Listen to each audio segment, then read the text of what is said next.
হয়েছে, শিবির এখানে অংশগ্রহণ করেছে, এই ধরনের কথাগুলো বারবার আসছে। শিবিরের কি কন্ট্রিবিউশন ছিল, শিবির কত। প্রথম যে প্রশ্ন সেটি হচ্ছে আগের সময়টা, তারপর কেন তাহলে শিবির দিবে? নারীদেরটা আলাদা সংস্থা, ওই যে কোঅপারেশন বললাম, আলাদা সংস্থার সাথে কোঅপারেশন।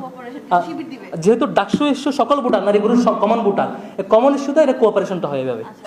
মানে ওটার প্যানেল দিবে, তাহলে প্যানেল তো আসলে কোনো দল এঙ্গেজ হয়েছে এবং রক কাটার ইস্যু আসছে, যাহা কিছু রটে তাহার কিছু না কিছু বটে, এ ধরনের বয়ান আসছে। আমি একটু ডেটা দেব।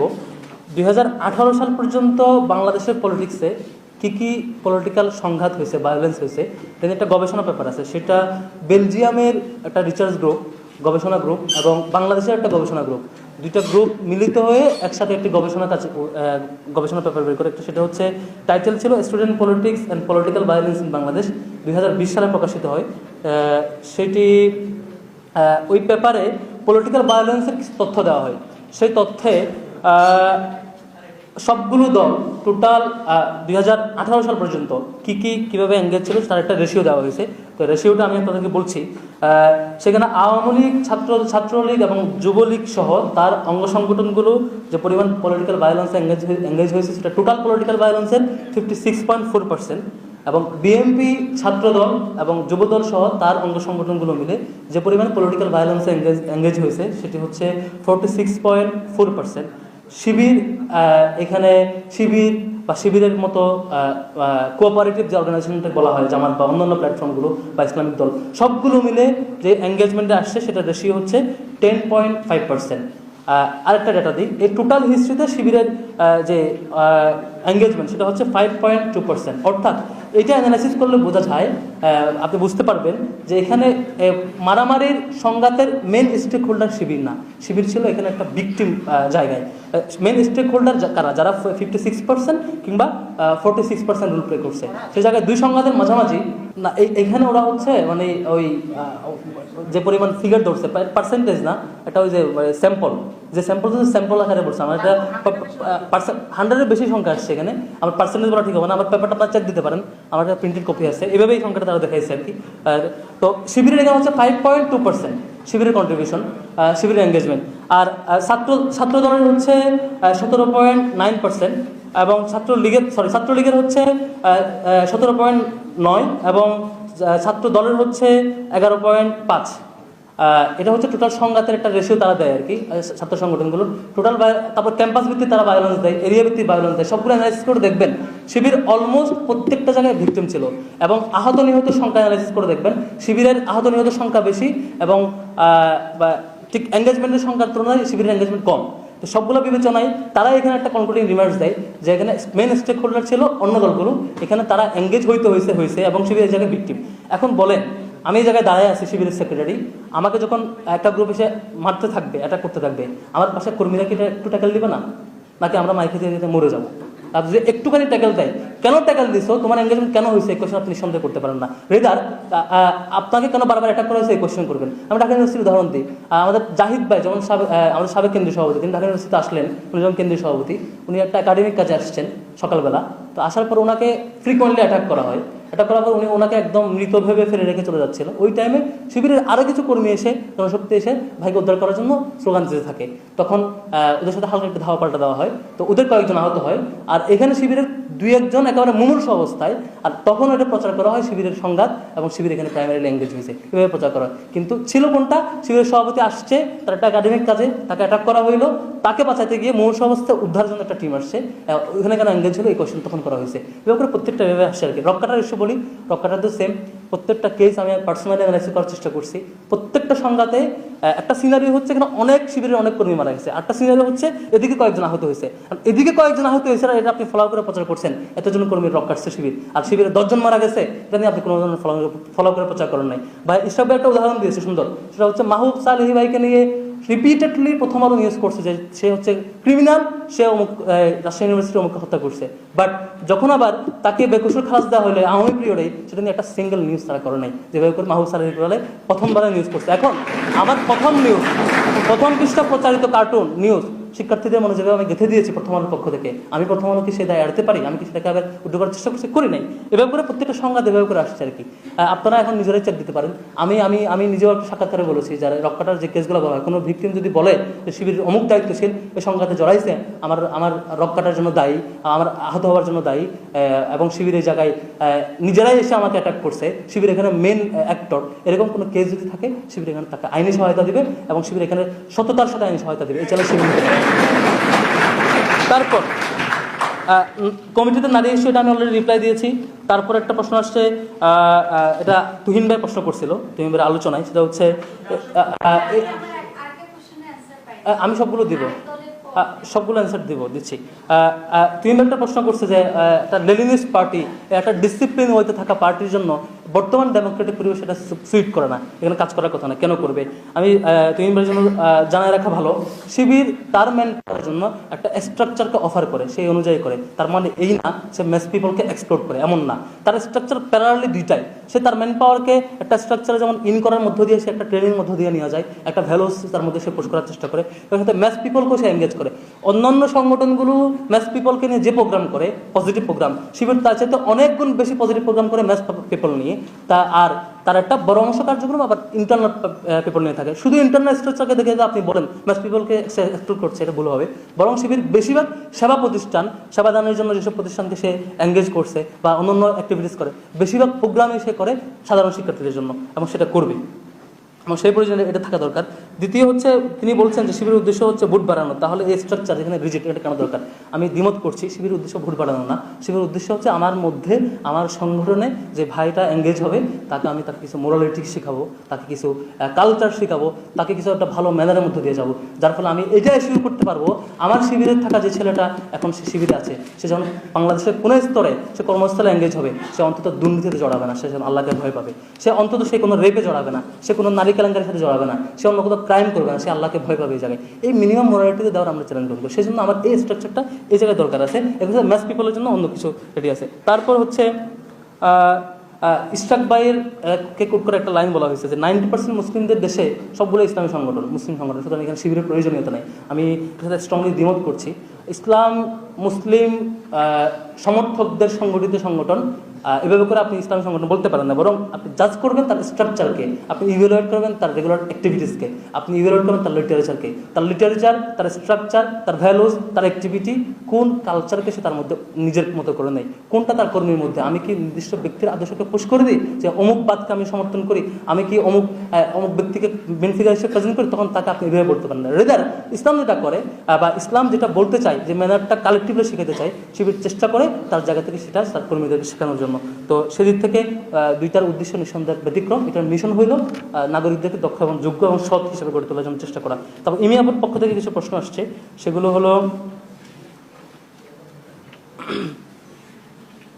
আচ্ছা, শিবিরে যে সংঘাত, ওপেন টাইমে যে সংঘাত করছে, এটা আমার অস্বীকার করার কিছুই না, এটা বলছেন, এটা আমি অলরেডি রিপ্লাই দিয়েছি। তারপরে হচ্ছে দুইটা প্রশ্ন করছেন গুরুত্বপূর্ণ, সেটা হচ্ছে শিবিরের তৃতীয় দফা এবং পঞ্চম দফা নিয়ে। তৃতীয় দফা নিয়ে উনি কোট করছেন যে জাহিলিয়াতের চ্যালেঞ্জ মোকাবেলা ইসলাম শ্রেষ্ঠত্ব প্রমাণ করার জন্য শিবির তার কর্মী বাহিনীকে রেডি করে। তাহলে এখানে মাইনরিটি ইস্যু কী হবে? আচ্ছা দেখেন, ইসলামের শ্রেষ্ঠত্ব প্রমাণের যোগ্যতা সম্পন্ন কর্মী গড়ে তোলার অর্থ হইল সে খোলা মাঠে, যেখানে ওপেন ডিসকাশন হবে, ডিবেট হবে, কম্পেয়ার হবে, সেখানে সে ইসলামকে ডিসকাস করবে, সেই ইসলামের সৌন্দর্যটাকে প্রেজেন্ট করবে। এখন দায়িত্ব জনগণের যে কোনটা নেবে, সে ডিবেট হওয়ার পরে এর চাপাই দেওয়ার দায়িত্ব শিবির নেয় নাই, শিবির ডিসকাস করার দায়িত্ব নিচ্ছে, শিবির ডিসকাস করবে এবং কর্মীকে সেভাবে প্রিপেয়ার করবে। আরেকটা ইস্যু হচ্ছে মাইনরিটি। তাহলে কি মাইনরিটি কি? ইসলামের ব্যাপারে নিঃসন্দেহে আপনি দেখবেন যে ইসলাম তার ম্যান পাওয়ারকে, ইসলাম তার অনুসারীদেরকে, যে সিরিয়াসলি প্র্যাকটিসিং মুসলিম, তাকে বলছে ইসলাম যে তুমি কোনো অন্য ধরনের নন মুসলিমকে কাউকে তুমি অ্যাটাক করতে পারবা না, তার অধিকার হরণ করতে পারবা না, তাকে সিরিয়াসলি রেস্ট্রিকশন দেয়। একটা ছেলে, একটা শিক্ষার্থী বা একটা মানুষ যখন সে ইসলামকে সিরিয়াসলি প্র্যাকটিস করে না, তার এই দায় নাই সে কাউকে অ্যাটাক করবে কি করবে না, সেই মোরালিটি কাউন্ট করে না। রেদা একটা ছেলে সে যখন ইসলামকে প্র্যাকটিস করে, সে আল্লাহকে ভয় পায়, আমি একটা হিন্দু ভাইয়ের উপর কীভাবে হাত তুলবো। একটা ছেলে যখন আল্লাহকে ভয় পায়, সে একই সাথে ভাবতে থাকে আমি কি করে একটা হিন্দুকে তার উপাসনার অধিকার দিব না, তাকে দিতে হবে, না দিলে তো আল্লাহ আমাকে ধরবেন। এটা বরং হিন্দু সহ অন্যান্য ধর্মাবলম্বী ভাইদের অধিকার আরও বেশি হাসিল করার জন্য এই প্র্যাকটিস আরও বেশি দরকার, এই দফাটা আরও বেশি হেল্প করবে বলে আমি বিশ্বাস করি। তারপর পঞ্চম দফার ইস্যু আসছে যে সাংস্কৃতিক আগ্রাসন, সাংস্কৃতিক গোলামি থেকে কীভাবে, সাংস্কৃতিক গোলামি বলতে আমি কী মিন করছি।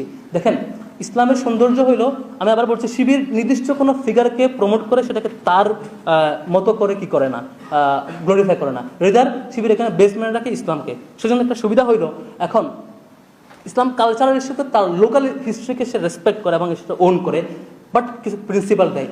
এই প্রিন্সিপালকে মেনটেন করে আপনি আপনার লোকাল কালচারকে কি করতে পারেন, প্রমোট করতে পারেন। এই এরিয়ায় 700-800 বছর, 1000 বছর ধরে মুসলিমরা শাসন করছে এবং পরবর্তী সে ব্রিটিশ আসলো, এরপর আরও আসলো, কিন্তু এই জনপদের একটা বড় অংশ নাগরিক, সুপেরিয়র নাগরিক মুসলিমরা ছিল। তো এখানকার কালচারের সাথে ইসলামের মেজর কোনো ক্ল্যাশ নাই, বরং সিমিলারিটিস বেশি। সেই জায়গায় সাংস্কৃতিক গোলামি হইল এই আমাদের রেগুলার যে এই জাতীয় কালচার, দীর্ঘদিন ধরে চলে আসা কালচারের উপর অন্য কোনো কালচার চাপাই দেওয়া হইলে সেই কালচারকে আমরা আসতে দেবো না, বরং আমার এই লোকাল এরিয়ায় যে কালচার দীর্ঘদিন ধরে ছিল সেই কালচারকে আমরা ধরে রাখার চেষ্টা করবো, আমার মেন পাওয়ার হিসেবে রেডি করবো। আশা করি এটার উত্তর পেয়েছেন। তারপর হচ্ছে ছাত্র সংঘের ইস্যু আসছে, এটা আমি অলরেডি রিপ্লাই দিয়েছি। শিবিরের দুইটা ধারার একটা ইস্যু আসছে, আমি শুরুতেই বলেছি শিবির উত্থানেই হয়েছে, শিবিরের জন্মই হয়েছে এই যে মডার্ন একটা জায়গা যে ধর্মকে প্র্যাকটিস করে না, উড়াই দেয়। আবার আরেকটা জায়গা হচ্ছে যে ধর্মকে প্র্যাকটিস করতে গিয়া পৃথিবীর পার্থিব যে এক্সিস্টেন্স অন্যান্য অ্যাক্টিভিটি সেটাকে না, মানে সে প্র্যাকটিসই করে না। এই দুটোকে অ্যাকোমোডেট করে শিবিরের একটা ছেলে সে একই সাথে সে রিলিজিয়নকে প্র্যাকটিস করবে, ইসলামকে তার করে নেবে এবং সে সোসাইটির মেন স্ট্রিম হয়ে তার সকল কাজে সে সক্ষমভাবে অ্যাক্টিভ থাকবে। দুইটা বেরাল এখানে একসাথে শিবির উত্থানে এটাকে অ্যাড্রেস করতে গিয়ে, এবং এই জন্য শিবির কাজ করতে পারছে বলে আমি বিশ্বাস করি। তারপর অনেকগুলো প্রশ্ন শ্রোতার কাছ থেকে আসছে, সেটা হলো একটা হচ্ছে অন্য সংগঠনের পদ নিলে সেটা আপনার ইথিক্সের সাথে যায় কিনা। শিবিরের গঠনতন্ত্রের নিয়মে হচ্ছে অন্যান্য সংগঠনের অ্যাক্টিভিটি শিবিরের কর্মীরা এঙ্গেজ হয় না। আর সাধারণতই শিবিরের দায়িত্বশীল নেতাকর্মীরা অন্যান্য সংগঠনের ভ্যানগার্ড হয়ে কাজ করছে, কর্মী হয়ে কাজ করছে, এ ধরনের ডকুমেন্টেশন আপনি পাবেন না। আর হলে থাকা ছাত্রলীগ ফার্স্ট ইয়ারের একটা ছেলে সে গেল কেন, এই প্রশ্ন ফার্স্ট ইয়ার শিক্ষার্থীকে করাটা আপনার উচিত হবে না হল বিবেচনায়। আর শিবিরের স্ট্রাকচার জায়গায় শিবিরের তার কোনো ম্যান পাওয়ারকে আপনি শিবিরের ম্যান পাওয়ার এঙ্গেজ হয় না। কিন্তু ফার্স্ট ইয়ার একটা শিক্ষার্থী যে ছাত্রলীগের প্রোগ্রামে যায়, আপনি তাকে সিট দিতে পারেন না, দিতে পারছেন না। আবার হলের যে জুলুম চলছে সেটাও বন্ধ করতে পারছেন না। ফলে সে হলে থাকতে গিয়ে বাধ্য হয়ে যে টুকটাক ফার্স্ট ইয়ারে সে এঙ্গেজ হয়, এটা তাকে দোষারোপ করে তাকে এঙ্গেজ করে তাকে কোশ্চেন করবেন না। রেদার সে যদি সিনিয়র হওয়ার পরেও এই দলের পিছনে ঘুরে, নিঃসন্দেহে তাকে কোশ্চেন করবেন। আর শিবিরের কোনো কর্মী, কোনো জনশক্তি সাধারণত এই ধরনের কর্মকাণ্ডে জড়ায় না। আর আমাকে তো যে ইস্যু সেটা আমি রিপ্লাই দিয়েছি, আমি চ্যালেঞ্জ করেছিলাম যে আমি অ্যাক্টিভিটিস জড়াইছি এরকম কোনো সিঙ্গল ডকুমেন্ট দেন। আর আমার কিছু ছবি নিয়ে বেশ আলাপ হয়েছে, প্রত্যেকটা ছবি ডিভিনিং ক্লাবের প্রোগ্রাম এবং ডিভিনিং ক্লাবের এঙ্গেজমেন্ট। ডিভিনিং ক্লাবের আমার ক্লাবে যারা ছিল, ডিউএসএ যারা ছিল, প্রত্যেকে এটা সমানভাবে জানে, তাদেরকে কোশ্চেন করলে এই অ্যান্সার পাবেন। তারপর হচ্ছে শিবির প্রকাশ্যে আসলে নারীদের উপর কী করবে এটা তো আমরা বুঝতে পারছি না এখন, তাহলে কি আমরা ভয় পাবো, এই ধরনের একটা কোশ্চেন আসছে। এখন বিষয় হলো শিবির ইতিপূর্বে কী করছে অ্যানালাইসিস করেন। শিবির যখন সুপেরিয়র সংগঠন হিসেবে রোল প্লে করছে সোসাইটিতে, তখন নারীরা কেমন নিরাপদ ছিল একটু জিজ্ঞাসা করেন, পাবেন। বরং শিবির আমি দেখছি যে চট্টগ্রাম কলেজে শুনতাম 2016 সালে যখন শিবির এখান থেকে আউট হয়ে যায়, পিটিআই বের করে দেয়, তখন নারীরা পোস্ট দিচ্ছিল এখন আমাদের কী হবে, আমরা তো এখানে সেফ থাকতাম এতদিন। এরপর থেকে নারীরা ওই চট্টগ্রাম কলেজের ভিতরে হাঁটাহাঁটি করতো, ওই যে নিজেরা জগিং করতো, হাঁটতো, ঘুরতো। ওই ছাত্রলীগ ঢুকার পর থেকে এরপরে ওইটা বন্ধ হয়ে গেছে চট্টগ্রাম কলেজে, একটা এক্সাম্পল দিলাম আর কি। এভাবে করে ইসলামী ছাত্র শিবির যেসব ক্যাম্পাসে ছিল, আমার কাছে মনে হয়েছে সবচাইতে নারীরা সেফ এই জায়গায় এবং সেফ থাকবে। বিগত দিনে ইসলামী ছাত্র শিবির কর্তৃক কোনো নারী কোনোভাবে হেনস্থার শিকার হয়েছে মিনিমাম প্রুফ পাবেন না, সামনে পাবেন না ইনশাল্লাহ, কারণ শিবিরের ভ্যালুসে এরকম। তারপর শিবিরের নেতারা জামাত করতেছে আর আপনি জামাতকে ইগনোর করতেছেন, জামাত আপনার সংগঠন না বলতেছেন, তার শিবিরের কেন্দ্রীয় সভাপতিরা বিভিন্ন নেতারা অন্যান্য সংগঠন আছে, এটা আপনি কীভাবে রিপ্লাই দেবেন? দেখেন, শিবিরের কেন্দ্রীয় সভাপতি খেলাফত মজলিসও করছে, এবি পার্টিও করতেছে, এটা শিবিরের দায় না। শিবিরের সভাপতি কে কী করবে? শিবিরের অসংখ্য কর্মী জনশক্তি পাবেন যারা জামাত করতেছে, আবার অনেকে জামাত করতেছে। এখন এখান থেকে শিবিরের সিস্টেম হচ্ছে আপনার ছাত্রদশা, এখান থেকে ছুটি। আমি আপনাকে কিছু মোরালিটি শিখাইছি, কিছু ভ্যালু শিখাইছি, পরে আপনি কোথায় যাবেন, কী করবেন, এটা আপনার। এখন শুধুমাত্র জামাতে গেছে এটা দেখবেন, অন্য সংগঠনে গেছে এটা দেখবেন না। আর কেউ কোনো রাজনীতি করে না, এমন অনেক সাবেক শিবির আছে যারা কোনো রাজনীতি করে না, কোনো পলিটিক্যাল এঙ্গেজমেন্ট নেই। এখন এটা নিয়ে তো আপনি কোয়েশ্চেন করেন না। তারপর একজন চাইছেন যে এমন একটা এক্সাম্পল দেন, জামাত সিদ্ধান্ত দিছে শিবিরের উপর, শিবির এটা ডিনাই করছে, আমি তাকে কোয়েশ্চেন করবো, আমাকে একটা উদাহরণ দেন, জামাত শিবিরের উপর কোনো সিদ্ধান্ত চাপাই দিছে, এরকম একটা এক্সাম্পল দেন, তাহলে আমি বলতে পারবো। তারপর এরপরে কোয়েশ্চেন করছে ঢাবি শিবির এবং লোকাল শিবির একই কিনা। শিবিরের স্ট্রাকচার, শিবিরের প্রোগ্রাম, শিবিরের ভ্যালু সিস্টেম ক্রিয়েট করার যে প্রক্রিয়া সারা দেশে সেই। এখন নিঃসন্দেহে ঢাকা বিশ্ববিদ্যালয়ে যে ছেলেটা ডিবেটিং ক্লাবের ফ্যাসিলিটিস পাচ্ছে, আপনি রংপুরে গ্রামে তো সেটা পাচ্ছে না। ঢাকা বিশ্ববিদ্যালয়ের যে ছেলেটা রোভার স্কোর্টে গিয়ে ফ্যাসিলিটিস পাচ্ছে, ঢাকা বিশ্ববিদ্যালয়ের যে ছেলেটা এরকম একটা বিভিন্ন ডাইমেনশনাল লোকজনের সাথে মিশতে পারছে, তো এটা তো নিঃসন্দেহে লোকাল এরিয়াতে পাচ্ছে না। এটা আপনি শিবিরের কারণে তার ডাইমেনশন হচ্ছে বিষয়টা এমন না, বরং ঢাকা ইউনিভার্সিটি বিশ্ববিদ্যালয় হওয়ার কারণে এটা একটা স্বতন্ত্র পরিবেশ আছে। এই পরিবেশের কারণে সে এখান থেকেও কিছু জিনিস সে সোশ্যালাইজেশনের শিকার হয়, সে নতুন নতুন কিছু শেখে। আর শিবির তার স্ট্রাকচারাল জায়গা থেকে মোটামুটি কমন ভ্যালুসে সারা দেশে সম্ভাব্য দেয়। আর যে ডাইভার্সিটি থাকবে সেটা তার এরিয়ার কারণে ডাইভার্সিটি থাকবে, সেটা তার স্থান কাল পাত্রভেদে তার ব্যক্তিত্ব গঠনে সামাজিক গঠনে ডিফারেন্ট জায়গা থাকে, সে কারণেই। তারপর একটা প্রশ্ন হচ্ছে ট্রেনিং প্রোগ্রামগুলো পাবলিকলি করবেন, আপনারা আগে ইন্টারনালি করতেন। হ্যাঁ, আমরা ইনশাল্লাহ আমরা আমাদের ট্রেনিং প্রোগ্রাম, আমাদের স্কিল ডেভেলপমেন্টের অনেকগুলো প্রোগ্রাম পাবলিকলি করার সামনে আমাদের চিন্তা আছে, করবো যদি সময় সুযোগ পরিবেশ সবগুলো আশা করি ডেমোক্রেটিক থাকবে। আমরা যে স্বপ্ন দেখি ডেমোক্রেটিক এনভায়রনমেন্ট থাকবে, সেই এনভায়রনমেন্ট আমরা কাজে লাগাবো। অনেক ধন্যবাদ, অনেক ধন্যবাদ স্যার। ডাকসু, ইয়াস, হ্যাঁ সরি, একটা প্রশ্ন তাহলে মিস হয়ে গেছে। আরেকটা এটা রিপ্লাই দিয়েছি, এটা আচ্ছা তিনটা স্কিপ হয়েছে। ওকে, নাম্বার 1 ডাকসু তো অবশ্যই নারী প্রতিনিধি দেবে না, কেন দেবে না? এখন শিবির থেকে নাম্বার 1 হচ্ছে আমরা ডাকসুর কিছু সংস্কার প্রস্তাবনা দেবো আগে, এটাকে বেস করে শিবির কেমন প্যানেল দেবে এটা ডিপেন্ড করবে নাম্বার 1। কারণ প্যানেল থাকবে এটা থাকবে না, এরকম একটা ডিবেট চলছে ইন্ডিভিজুয়াল ব্যক্তি দাঁড়াবে কিনা, এই জন্য। আর যদি প্যানেল দাঁড়ায় এই কন্ডিশন থাকে, যদি প্যানেলেই থাকে যে সিস্টেম আছে, তাহলে শিবির অবশ্যই নারী প্রতিনিধি দেবে না কেন? শিবির সবাইকে ইনক্লুড করে প্রতিনিধি, এখানে নারীরা থাকবে, মাইনরিটিস থাকবে। আমি একটা এঙ্গেজ করি মাইনরিটিসদের কী হবে, এই ইস্যুটা আসছে, আমি ভুলে রিপ্লাই দিই না। সেটা হচ্ছে শিবিরের দুইটা সমর্থক ফর্ম আছে, একটা হচ্ছে মুসলিমদের জন্য, একটা অমুসলিমদের জন্য। আপনারা শুধু মুসলিমদের জন্য সমর্থক ফর্ম দিয়ে শিবিরকে কোয়েশ্চেন করেন, মুসলিমরা কোথায় গেল, এটা আমার উচিত হবে না। আর শিবির প্যানেল দিলে নারী শিক্ষার্থী, ছাত্রী এবং মাইনরিটি সবাইকে ইনক্লুড করে নিঃসন্দেহে দিবে। তারপর নারীদেরটা কেন তাহলে শিবির দিবে? নারীদেরটা আলাদা সংস্থা, ওই যে কোঅপারেশন বললাম, আলাদা সংস্থার সাথে কোঅপারেশন। শিবির দিবে যেহেতু ডাকসু ইস্যু সকল ভোটার, নারী পুরুষ কমন ভোটার, কমন ইস্যুতে এটা কোঅপারেশনটা হয়ে যাবে। মানে ওটার প্যানেল দিবে, তাহলে প্যানেল তো আসলে কোনো দলের নামে হয় না, দলের নামে কি হয়, ব্যক্তির নামে হয়, অমুক অমুক পরিষদ। আমি তো ভুল না। আচ্ছা না, আমি যদি ভুল না করি, প্যানেল তো দলের নামে হয় না, প্যানেল হয় ব্যক্তির নামে, অমুক অমুক পরিষদ, দুজনের নামে হয়। আচ্ছা, না ডাকসু নির্বাচনে আমরাও দেখেছি, আমরা দেখেছি হচ্ছে ব্যক্তির নামে হয়, প্যানেল হয়, এবং ব্যক্তির নামে প্যানেল হবে। হ্যাঁ, আচ্ছা ওকে। এরপরে আর কোনটা মিস হয়েছে প্লিজ? পতাকা। আচ্ছা, পতাকা তো একটা জাস্ট সিম্বলের নাম বলছেন, সিম্বলের ব্যাকগ্রাউন্ডে অনেক কিছু আছে, সবগুলো নিয়ে আসা কঠিন।